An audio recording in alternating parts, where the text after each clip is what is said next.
अपनी जौला गाह ज़ेरे आसमां समझा था मैं, आबो गिल के खेल को अपना जहां समझा था मैं। बेहिजाबी से तेरी टूटा निगाहों का तिलिस्म, एक रिदाए नीलगूं को आसमां समझा था मैं।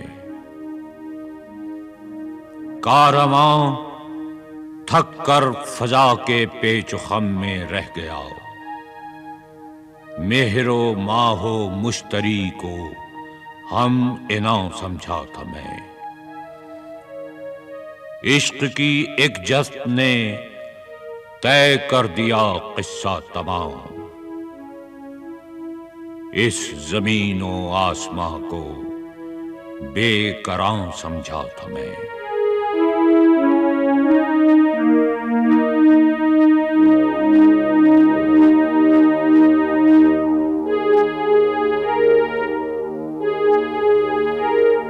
कह गई राज़े मोहब्बत पर्दादारी हाय शौक, थी फुगां वो भी जिसे ज़ब्ते फुगां समझा था मैं।